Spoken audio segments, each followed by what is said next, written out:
podcast, and obviously you're a teacher, but we were wondering if you do any other jobs.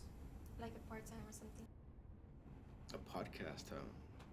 Actually, there is something, but why don't you all sit down and I'll explain it to you.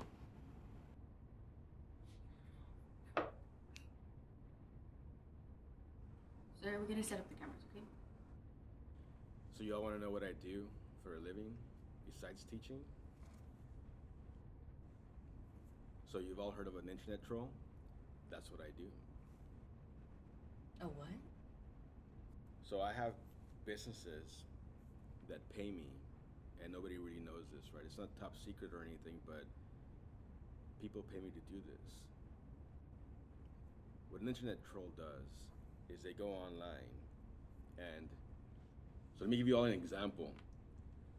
Say you like this sports team, right? And you put that you beat a team, another team, 27-20, and I go on there and I say, well, that's great, but you all beat a 2-12 team, a losing team. So of course, what is that going to do? It's going to incite you to respond, right? When you reply, what does that do? Well, anybody else who likes your team is going to start typing in messages, replying, trying to defend your team. But for what purpose? Your team either lost or won. But what it does, it drives traffic to that team. Okay, so now more people will visit that team, or more people will defend that team. We see that with every issue. Issues like gay marriage or abortion or anything that's controversial, people will always respond to that. And so when I go in there and I start typing stuff anti whatever they're typing, then it elicits a response, and it brings more attention to that particular topic.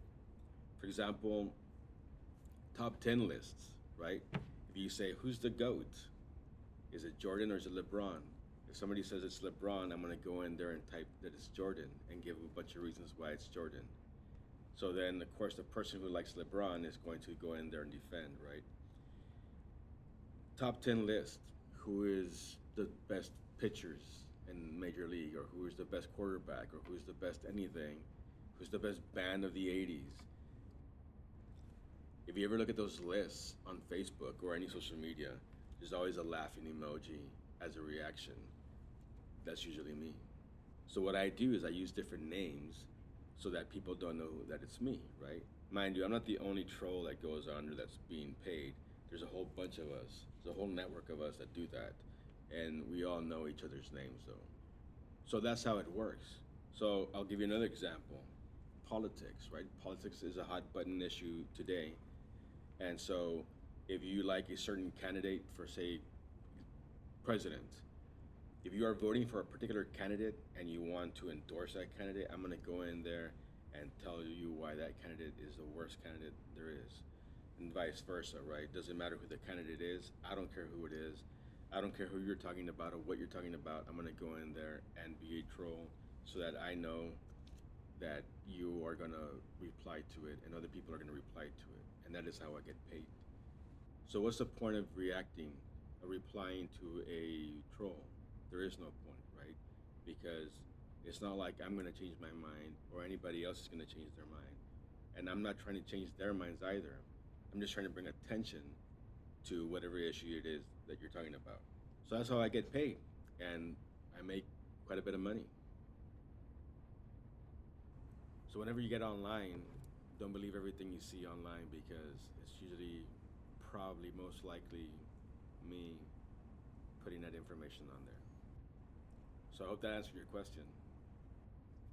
I guess. We should go try and find another teacher.